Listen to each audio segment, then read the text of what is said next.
Today we're going to talk about Andrew Johnson and his plan for Reconstruction and the 13th Amendment. So we spoke about how Lincoln was assassinated. Lincoln's vice president, Andrew Johnson, enters the White House, and now people are going to be looking at him to reconstruct or rebuild the country. Johnson was a Southerner, which may be a little bit surprising. He was originally from Tennessee. We'll look into him a little bit more later. So Johnson, because Lincoln's dead, he comes up with his own plan for Reconstruction. And there were three parts to it. There's a photo of Andrew Johnson. So his plan stated, and it went into effect, and I shouldn't say it went into effect. He proposed it in May of 1865. Former Confederate states could rejoin the country once they, did the following things. The first thing they have to do is end slavery and pass the 13th Amendment. Everyone knew this was coming. This was a given. This is why the war was fought. Number two is they had to repeal their acts of secession. Repeal means to get rid of. So basically what this means is they had to say, we take back our secession. We are no longer seceding, and we are part of the United States. This is probably more symbolic than anything. The next question says the next part of the plan was amnesty to everyone except those who own $20,000 in property. So let me explain this. One of the big questions of the Civil War and at the end of the Civil War was who's going to be punished? The South caused this war that caused millions and millions of dollars in damages. 600,000 people died. 50,000 civilians died in the South. So who's going to be punished? Once we decide who, how are they going to be punished? Is it going to be jail?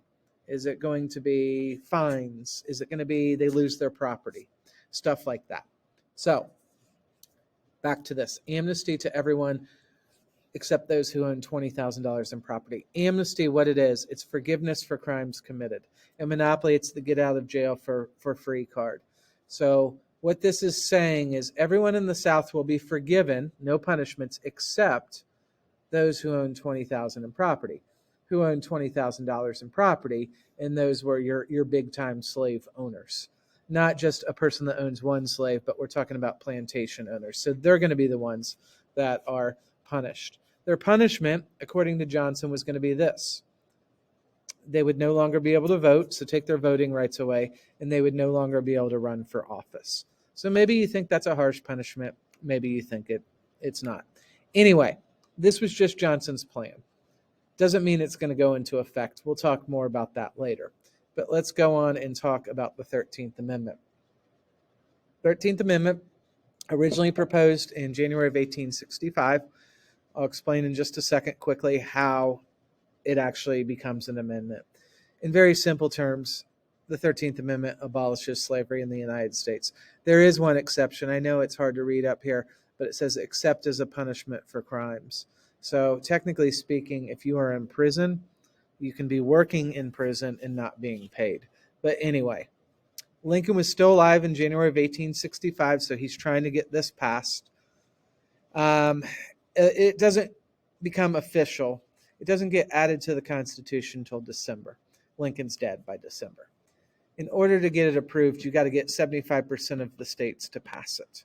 So that's not always easy to do. And I think that's on purpose. I think the founding fathers thought amendments were huge deals, and they wanted to make sure at least 75% of the states agreed to it.